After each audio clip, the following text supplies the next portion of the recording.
আল্লাহ আমার রব, এই রবি আমার সব। দামে দামে তুন মনে তারি অনুভব। তোমার দুনিয়াতে আমি যেদিকে তাকাই, অথই নিয়ামতে ডুবে আছি সবাই। পাক পাখালির গানে শুনি তসবি কলো রব, তসবি কলো রব। আল্লাহ আমার রব, এই রবি আমার। আসসালামু আলাইকুম প্রিয় দর্শক, আপনারা যারা দেশে আছেন প্রবাসে, সবাইকে জানাই অনেক অনেক প্রীতি ও শুভেচ্ছা। শুরু হলো আনটিভি আয়োজিত এবং লাভ হলো নিবেদিত অনুষ্ঠান আপনার জিজ্ঞাসা। আপনাদের সাথে আছি আমি জয়নুল আবেদিন আজাদ, আর আপনাদের প্রশ্নের জিজ্ঞাসার জবাব দিচ্ছেন বিশিষ্ট আলেম ডক্টর মোহাম্মদ সাইফুল্লাহ। আসসালামু আলাইকুম ওরহমতুল্লাহি ওয়া বারাকাতুহু। প্রিয় দর্শক, চলুন তাহলে জিজ্ঞাসার জগতে। শুরুতে একটি ইমেল পাঠিয়েছেন হাবিবুর রহমান, কল্যাণপুর, ঢাকা থেকে। লিখেছেন, আল্লাহ রসুল সাল্লাল্লাহু আলাইহি ওয়াসাল্লাম খুতবা দেওয়ার সময় হাতে লাঠি রাখতেন কেন? নবী সাল্লাল্লাহু আলাইহি ওয়াসাল্লাম এর হাদিস সম্পর্কে, নবী সাল্লাল্লাহু আলাইহি ওয়াসাল্লামের নির্দেশনা সম্পর্কে শেখুল ইসলাম ইবনে কাইয়িম রাহমাতুল্লাহ বর্ণনা করেন। তিনি বলেন যে নবী সাল্লাল্লাহু আলাইহি ওয়াসাল্লাম জুমার খুতবা যখন দিতেন, তখন নবী সাল্লাল্লাহু আলাইহি ওয়াসাল্লাম একটি লাঠির উপর ভর করতেন। এটা খুতবা দেওয়ার সময় খতিব যিনি হন, তিনি কোনো কিছুর উপর যদি একটু ভর দেন, তখন তার, এটাকে আরবিতে বলা হয় রাবাতাতুল জাস, তার উপস্থাপনা শক্তিটা একটু শক্তিশালী হয়। তিনি জিনিসটাকে শক্তিশালীভাবে উপস্থাপন করতে পারেন, সাহায্য করে থাকে। হ্যাঁ, এই জন্য মূলত এই লাঠির মাধ্যমে তিনি এই আশ্রয়, এতটুকু সাপোর্ট নিতেন, যাতে করে উপস্থাপনাটা যথাযথ হয়, আওয়াজটা লোকদের কাছে সুন্দরভাবে পৌঁছে এবং নবী সাল্লাল্লাহু আলাইহি ওয়াসাল্লাম এটার উপর নিজেকে ভর দিতে পারেন, সাপোর্ট করতে পারেন। যেমনিভাবে নবী সাল্লাল্লাহু আলাইহি ওয়াসাল্লাম কখনো কখনো একটি খেজুর গাছের চারা ছিল ছোট, নবী সাল্লাল্লাহু আলাইহি ওয়াসাল্লাম খেজুর গাছের ওই চারার দিকে নিজের পিঠ ঠেকাতেন। এটাও একই উদ্দেশ্যে, এখানে দুইটির মধ্যেই একই মাকসাদ সমস্ত আহলুত তাহকিক উল্লেখ করেছেন। সবাই এটা মুহাক্কিকদের মধ্যে সবাই সক্ষমতা বৃদ্ধির জন্য, হ্যাঁ, সক্ষমতা বৃদ্ধির জন্য এবং উপস্থাপনাটা এটাকে বলা হয় খতিব যিনি বক্তা, বক্তব্য দেওয়ার ক্ষেত্রে তিনি যদি কোনো কিছুর উপর নির্ভরশীল হন, কোনো কিছুর উপর সাপোর্ট নেন, তাহলে তার মনে হয় যেন শক্তিটা তিনি বেশি পান। দেখা যায় আমাদের দেশে এখন বর্তমানে ডায়াস ব্যবহার করা হয়ে থাকে।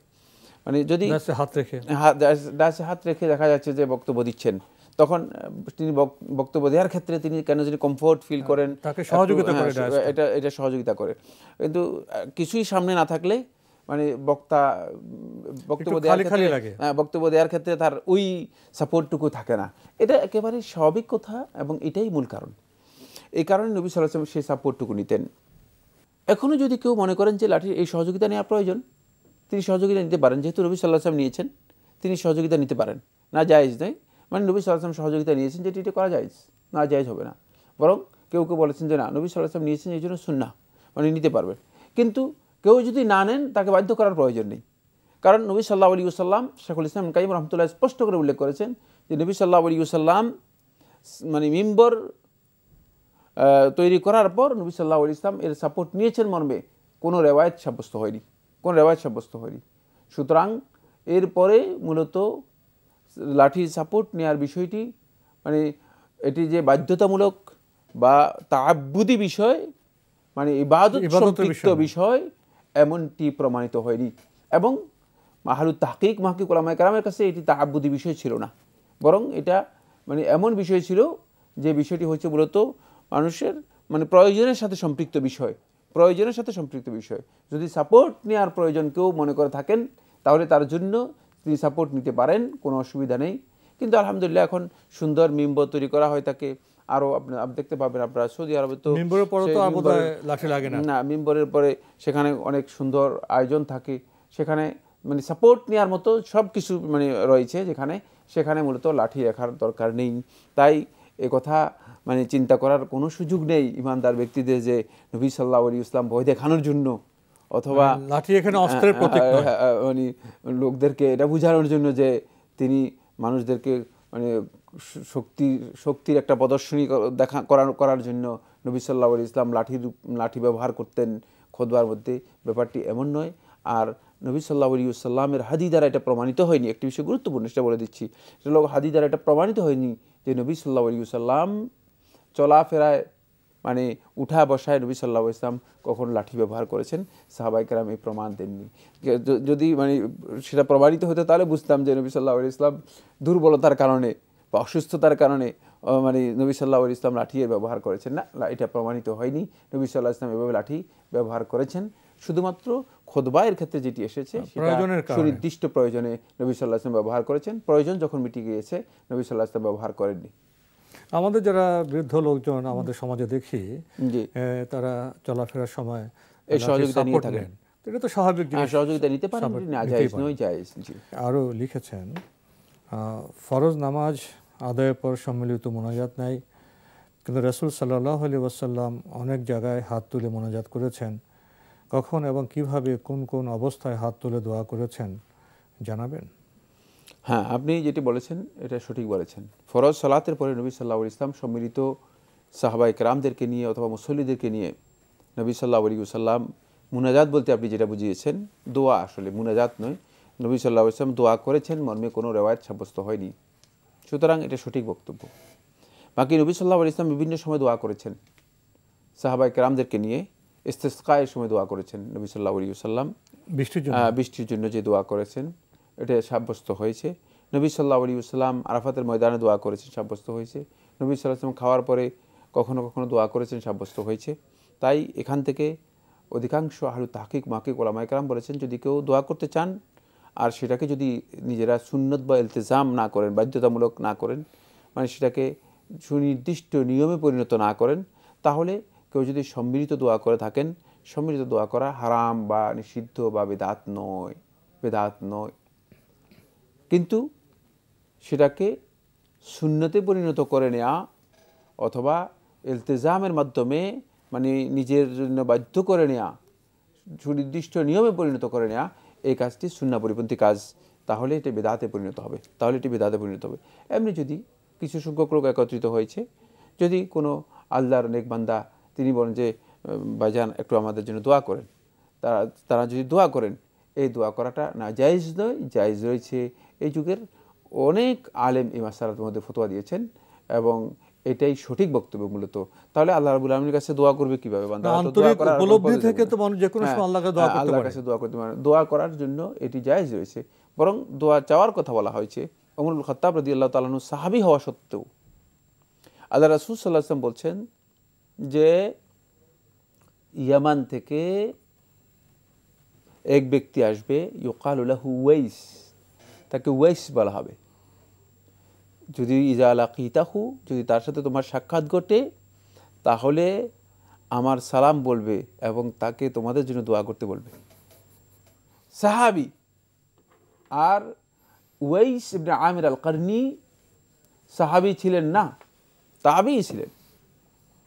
মানে ওমর ইবনে খাত্তাব রাদিয়াল্লাহু তাআলা আনহু ইয়ামান থেকে হজের সফরে যারাই আসতো, আফিকুম ওয়াইস সংবাদ খবর নিতেন, তোমাদের মধ্যে কি ওয়াইস আছে কিনা, তোমাদের মধ্যে ওয়াইস নামে কেউ আছে কিনা, তোমাদের মধ্যে ওয়াইস নামে কেউ আছে কিনা, বারবার জিজ্ঞেস করতেন। যখন বললো যে হ্যাঁ আমাদের মধ্যে তো ওয়াইস রয়েছে একজন, তখন বলে তুমি সেই ওয়াইস, আল্লাহ রাসূল সাল্লাল্লাহু আলাইহি ওয়াসাল্লাম তোমাকে বলেছে দোয়া করতে।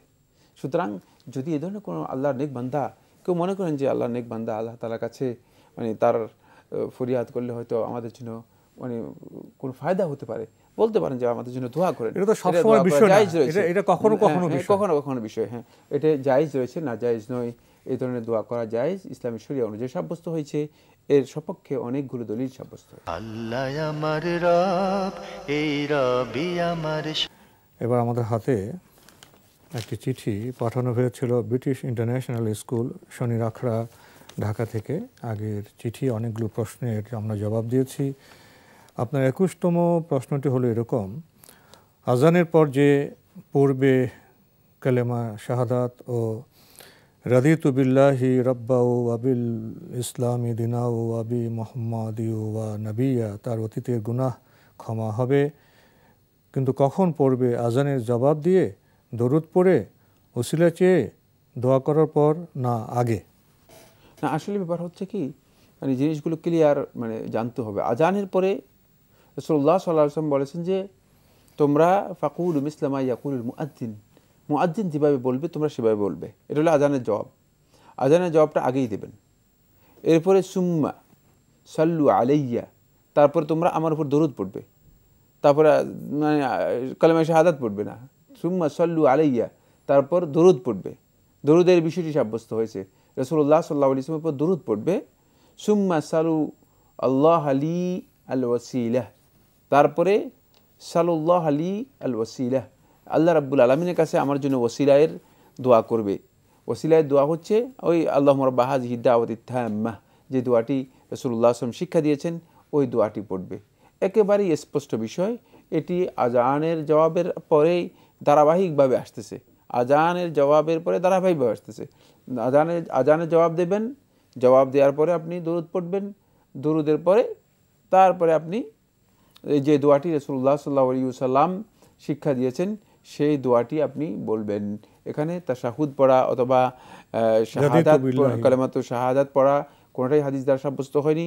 যেমনিভাবে রাদিতু বিল্লাহি রাব্বান ওয়া বিল ইসলামি দীনা ওয়া বি মুহাম্মাদিন সাল্লাল্লাহু আলাইহি ওয়াসাল্লাম নাবিয়্যা, এই বক্তব্যটিও এখানে মানে হাদিস দ্বারা সাব্যস্ত হয়নি। এটি দোয়া, সকাল সন্ধ্যা দোয়ার মধ্যে সাব্যস্ত হয়েছে, সহিহ হাদিসের মাধ্যমে সাব্যস্ত হয়েছে, কিন্তু আজানের পরে নয়। এটি আজানের পরে সাব্যস্ত হয়নি, এই জায়গায় নয়।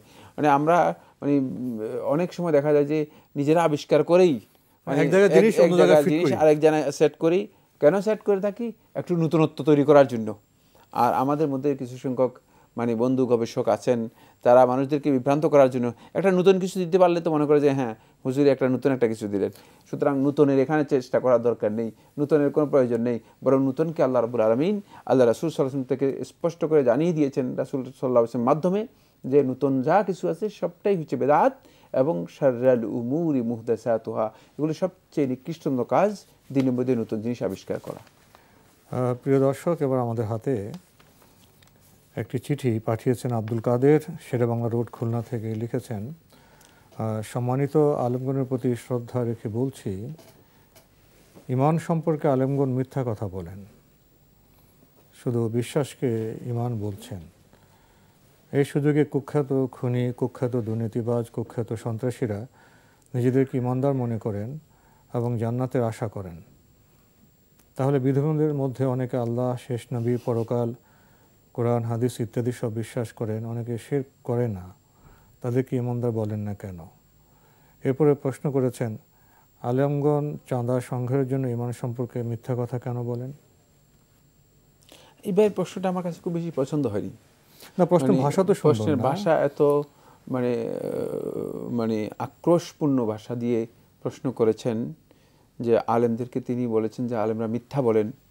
না, এটা আলেমদের পেছনে এই ধরনের বক্তব্য দেওয়াটা আপনার উচিত হয়নি। আমি আপনাকে অত্যন্ত বিনয়ের সাথে অনুরোধ করব, মানে আলেমদের মর্যাদা আপনি বুঝেননি। ওয়া ইন্নাল মালাইকাতা লা তাদাউ আজনিহাতাহা রিদান বিমা ইয়াসনাউ তালিবুল ইলম। শুধু আলেম নয়, তালিবে ইলম, যে ইলম অর্জন করার জন্য চেষ্টা করতেছে, তার সন্তুষ্টির জন্য আল্লাহ তাআলার ফেরেশতাগণ তাদের ডানা বিছিয়ে দেন। আলেমের ব্যাপারে আপনি কি চিন্তা করবেন? আপনি তো ওই তালিবে ইলম যে রয়েছে, তালিবে ইলমের সম্পর্কে আপনি বুঝতে পারেন যে এখনো আলেম হয়নি, যার ইলমের কোনো দিক নেই, তালিবে লেখাপড়া করছে, যে লেখাপড়া করতেছে, ছাত্র ইলম তলব করতেছে, তার ব্যাপারে আল্লাহ রাসূল সাল্লাল্লাহু আলাইহি ওয়াসাল্লাম এই কথা বলে দিয়েছেন। সুতরাং আলেমদের ব্যাপারে এই ধরনের বক্তব্য দেওয়া এটি আমার মনে হচ্ছে ধৃষ্টতা, সীমালঙ্ঘন, স্পর্ধা, এটি জায়েজ হয়নি। বাকি আপনি একটি কথা বলেছেন, সেটা সত্যই বলেছেন, শুধু বিশ্বাসকে শুধু বিশ্বাসকে কোনো আলেম আমার জানা নেই, কোনো আলেম শুধু বিশ্বাসকে ঈমান হিসেবে বলেছেন, এই কথাটুকু মানে আপনি আলেমদের উপর তোহমত দিয়েছেন, অপবাদ দিয়েছেন। কারণ আলেমদের মধ্যে কোনো আলেম একথা বলে না যে শুধু বিশ্বাসটা হচ্ছেই ঈমান। না, এই ধরনের বক্তব্য কোথায় পেয়েছেন, কোন আলেমের কাছে পেয়েছেন আমি জানি না।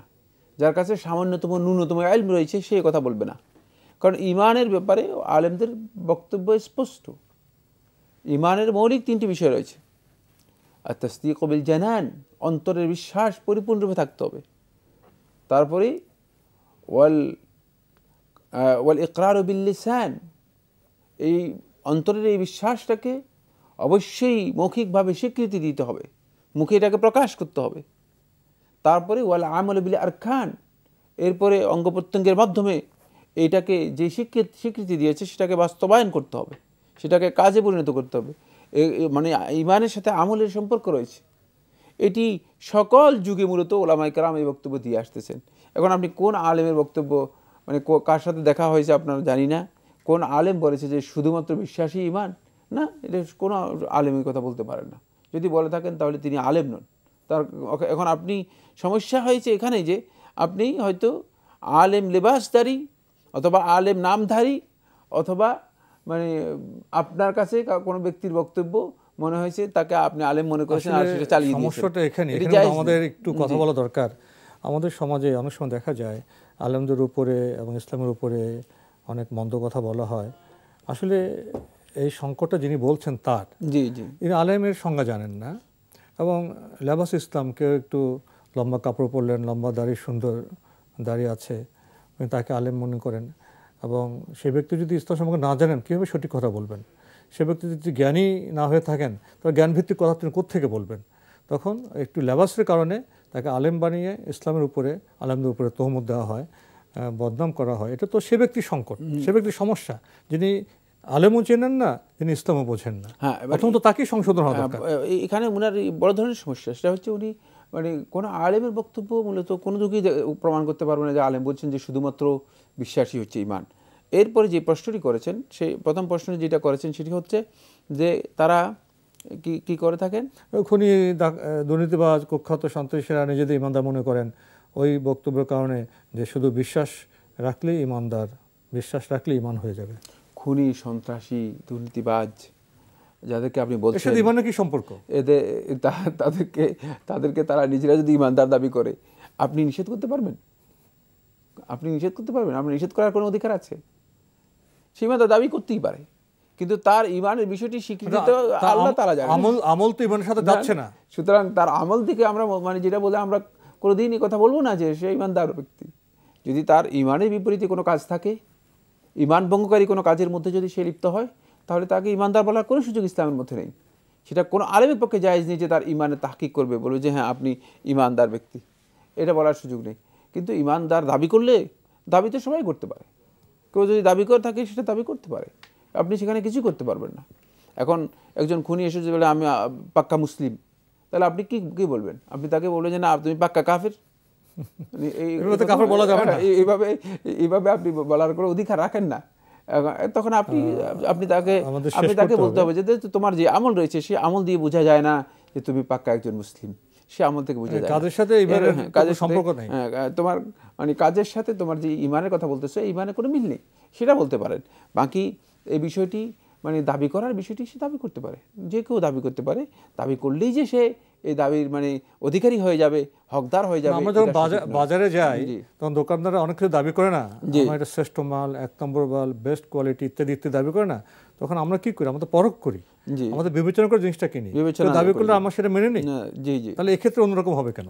না, এখানে ভিন্নতার কোনো কারণ নেই। আর দ্বিতীয়, আলেমদেরকে এভাবে ব্লেম না করে, মানে এভাবে তহমত না দিয়ে জিনিসগুলোকে এটা আসলে সহজভাবে প্রশ্নটা আদবসম্মত হয়নি। প্রশ্ন একটা ইথিক্স আছে, তো প্রশ্ন যেভাবে করতে হয় বিষয়টা নিয়ে আসতে পারতেন, যে বিষয়ে আপনি কথা বলেছেন। তো আজকে আর আমরা অগ্রসর হতে পারছি না, এখানে শেষ করতে হচ্ছে। আপনাকে অনেক ধন্যবাদ। আপনাকে অনেক অনেক ধন্যবাদ। প্রিয় দর্শক, আমরা এতক্ষণ দেখছিলাম এনটিভি আয়োজিত এবং লাভেলো নিবেদিত অনুষ্ঠান আপনার জিজ্ঞাসা। আমাদের অনুষ্ঠান আপনারা এনটিভি অনলাইনেও দেখতে পারবেন, ভিজিট করুন www.ntvbd.com। এছাড়া ইউটিউবে এবং আমাদের ভেরিফাইড ফেসবুক পেজে অনুষ্ঠান দেখতে পারবেন। প্রিয় দর্শক, শেষে এসে আমরা বিশ্বাস, ঈমান, আলেম, দুর্নীতিবাজ, কুখ্যাত খুনি ইত্যাদি প্রসঙ্গে আমরা কথা বলেছি, চিঠি পেয়েছি। এখানে আমরা শৃঙ্খলার অভাব লক্ষ্য করেছি, বিষয়কে পরিবেশনের যে আদব তার অভাব লক্ষ্য করেছি। শুধু চিঠিতে নয়, আমাদের পারিবারিক জীবনে, সামাজিক জীবনে আমরা এরকম বিশৃঙ্খলা লক্ষ্য করে থাকি। আমরা কি করব? শৃঙ্খলা ফিরে আসতে হবে। জ্ঞান ভিত্তিক সমাজ গড়তে হলে জ্ঞান চর্চায় মনোযোগী হতে হবে এবং জ্ঞানের মধ্যে যেটা আভ্রান্ত অহিজ্ঞান, সেদিকেও আমাদের প্রাগ্রসর হতে হবে। চিঠি লিখুন, প্রশ্ন পাঠান আমাদের ঠিকানায়। পরিচালক আপনার জিজ্ঞাসা, এনটিভি, বিএসসি ভবন, 7ম তলা, 102 কাজী নজরুল ইসলাম এভিনিউ, কারওয়ান বাজার, ঢাকা 1215। আপনারা ইমেলও করতে পারেন। আমাদের ইমেল অ্যাড্রেস আপনার জিজ্ঞাসা @ntvbd.com। প্রিয় দর্শক, মহান আল্লাহ আমাদের সবাইকে নিরাপদে রাখুন, রাখুন শান্তিতে। আসসালামু আলাইকুম।